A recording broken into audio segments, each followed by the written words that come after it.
US President Donald Trump has praised the US relationship with Singapore and called Singapore's Prime Minister a loyal partner.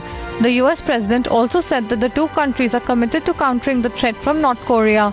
On the other hand, the Singaporean Prime Minister urged dialogue between the United States and North Korea to resolve the growing nuclear crisis in Asia. Singapore is one of our closest strategic partners in Asia. Our common values and interests have led to a vital security relationship. Throughout Southeast Asia, the United States and Singapore are currently working to enhance the capacity of law enforcement, fight terrorism, and bolster cyber defenses. We have a close partnership too on security cooperation, including transnational security, terrorism, and cybersecurity. Singapore has lent early and consistent support to the Defeat ISIS coalition.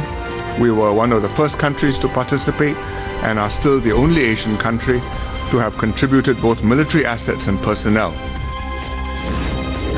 The widow of martyred soldier La David Johnson reproached the US President Donald Trump over his condolence call, saying that she was angered by his tone and he could not remember her husband's name.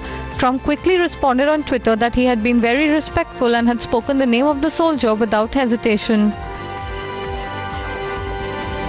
And he goes on to say in his statement as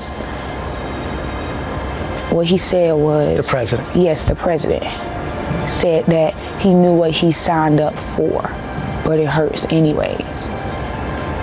And it made me cry because I was very angry at the tone of his voice and how he said it. Like he couldn't remember my husband's name. The only way he remembered my husband's name because he told me he had my husband report in front of him. A Spanish tourist was shot and killed by the military police in Rio de Janeiro when the vehicle he was traveling in came under fire after ignoring a police checkpoint. The incident followed a firefight between police officers and suspected drug traffickers in one of Brazil's largest slums. 2 officers have also been injured in the firing.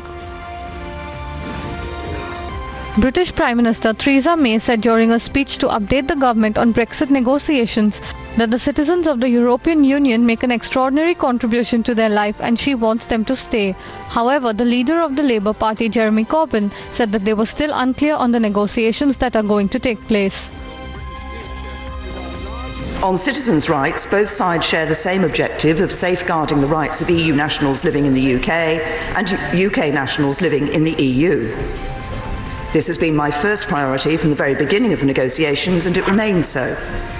The negotiations are complicated and deeply technical, but in the end they are about people, and I'm determined that we will put people first. Britain's Prince Harry has visited the head office of Veterans UK, a charity which provides support to ex-military personnel to mark the 21st anniversary of the service.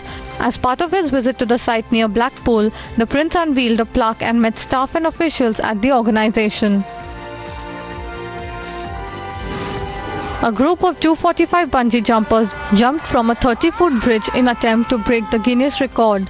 However, the Guinness has not confirmed the record. Last year, the same group had gathered 149 people and jumped from the same bridge.